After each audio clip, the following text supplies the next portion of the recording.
back Hello, and Lucas. to these short videos introducing very interesting topics about mental space, and you have also talked before social panorama.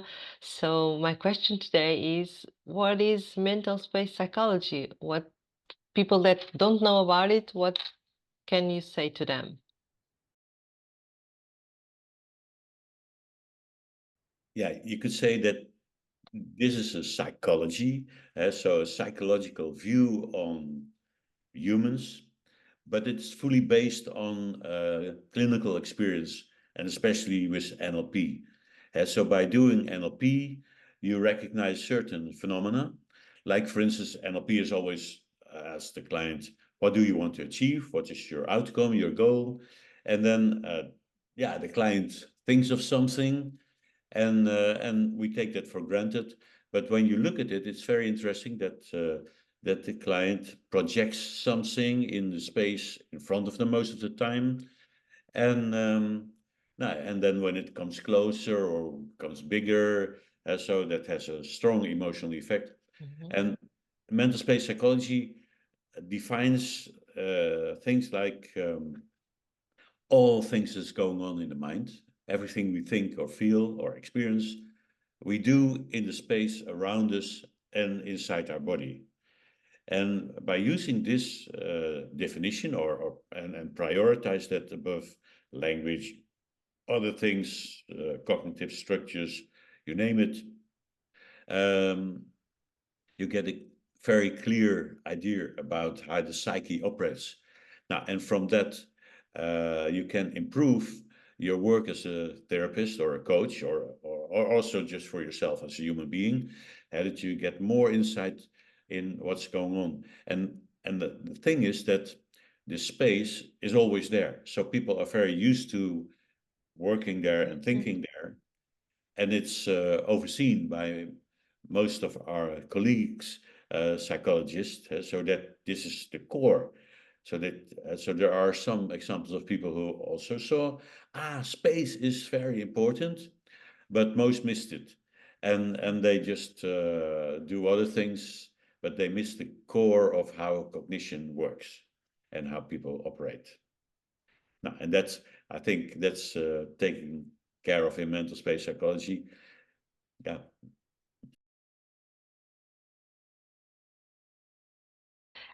And when did it started?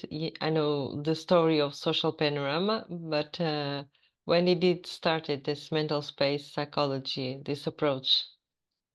Well, I remember that we were in a meeting, and it may be in 2004 or five, and then somebody asked me, my colleague, what occupies you most? And then I said, mental space psychology. And then they said, okay, yeah.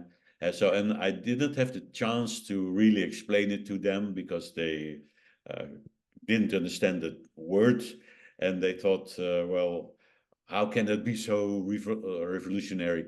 But I knew, so that this is the future, and it will take me some time to formulate it and to bring structure in it, and then yeah, after that. I became to started to lecture about it and write about it, and then yes, slowly this training program of 3 days got shape, and I thought it needs to follow the process of discovery. So on the one hand, we learn therapeutic techniques, so because these are the experiments from where the knowledge of mental space psychology Mhm. came, which is of course unique because often it's the other way around, that psychologists do an experiment and then they say, yeah, that could be used in therapy. But here it is, we do therapy and then say, yeah, and it tells a lot about the psyche, things that you cannot discover when you try to do experiments in the lab, or then it goes very slowly. Mm. Um, Now, and so it's these experiments, which are techniques that you can use. So when you go home, you may have a couple of more things you can do with your clients. But then we evaluate that in what does it tell about the psyche, and how Can you use it to improve any psychological procedure or as psychotherapy, coaching, yeah, whatever is important.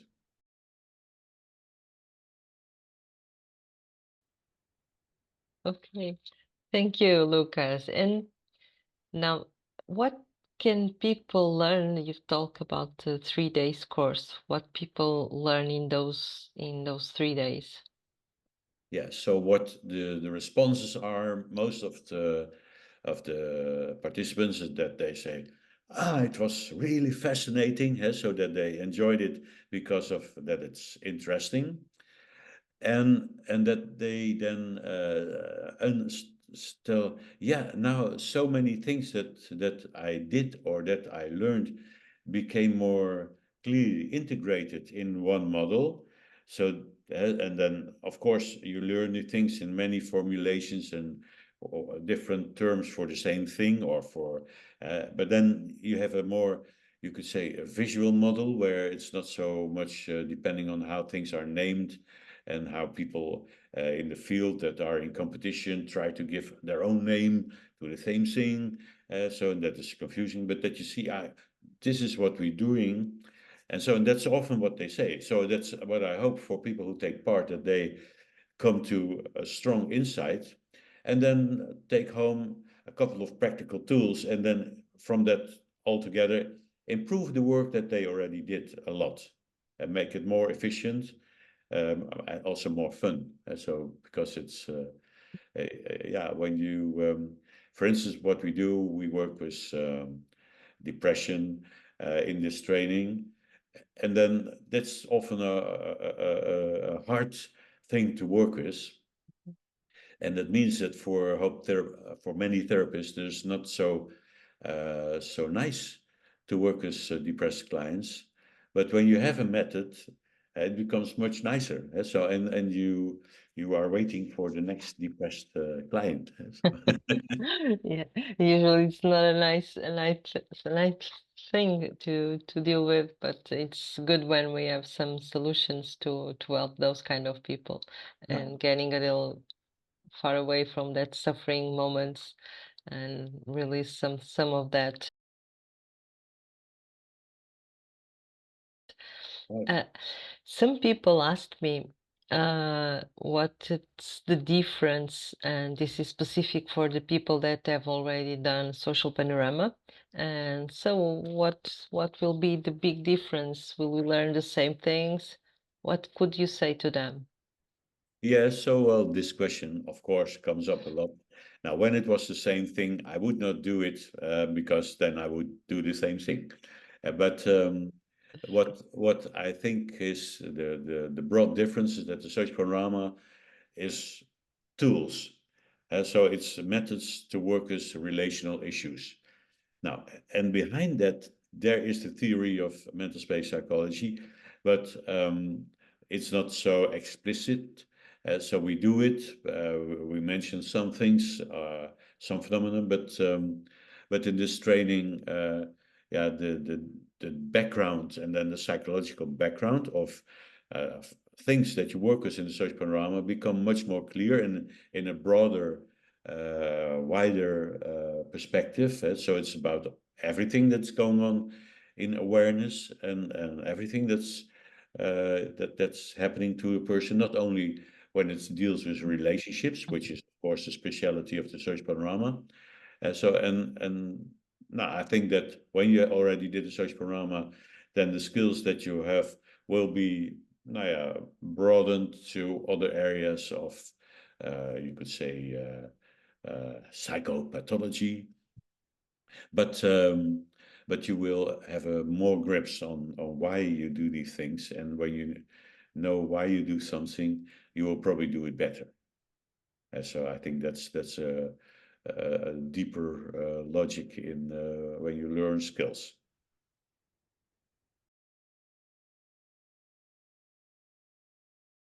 Why should people attend these 3 days?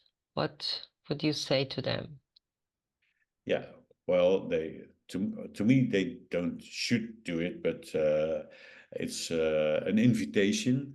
Now, for us, because it's cozy and nice when we have nice people in the training. So, as a trainer, I am happy to meet new people and teach them. But yeah, for themselves, when they have done a lot of training, so when they have many methods in their toolbox and so, but they want to have a more, yeah, you could say psychological, more materialistic. So it's not, um, yeah, a spiritual and vague model. It's a very concrete model that is based on, yeah, research, but that's not where we will bother you with too much. But it's, I can tell you where on what it is based, but for all, it's based mostly on therapeutic experience. And so, yeah, when they want to get to a next level in their development, so then it may help. So that's, I think that happens in the training. Yeah, certainly do. I'm witness of that, and trainings with Lucas are also very light and very fun, so we can learn in a very easy way, and at the same time go deep inside of us and improve ourselves or go to a different level of knowledge and improvement in our lives and well-being. So I agree with you, and I for sure would like to invite all of the people from different areas, especially. And one thing, Lucas, do people need to have a specific background to come to this training? No, but of course, when they did NLP or hypnosis, uh, then they feel more familiar. But I think any person with interest in psychology can attend it.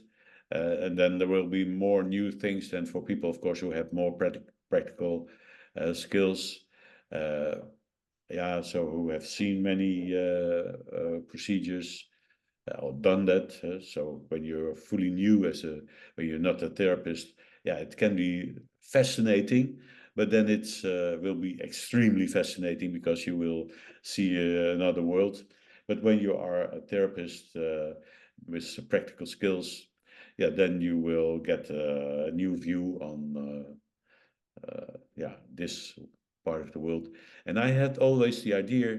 Um, because at a certain level, I don't know how you see that, it's so obvious. So you when you do mental space psychology, you think, okay, how can it be that this was missing all these years? Because it's everywhere, and it's so clearly that it's true.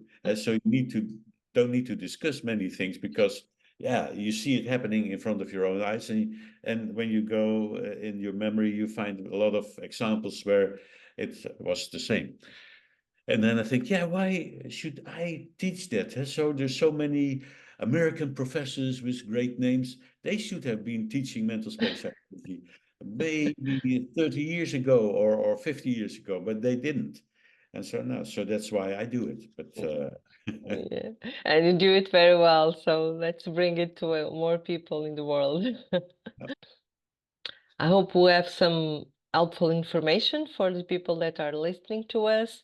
And yeah, of course, if they need, they can contact us, right, Lucas? And we can explain a little more details, and we'll be very glad to do it, right? yeah. So and also there's books about mental space psychology, and there's a book about mental spatial diagnosis, and so there's things that are already available. And there's the Society for Mental Space Psychology, where people who with this interest meet and try to uh, now bring this idea into the world. Yeah. And so there's, it's not just 3 days; it can be much more if you like.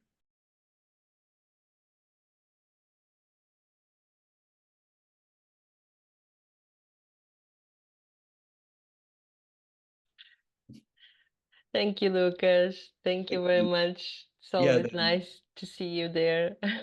Yeah. And we'll see you here in November.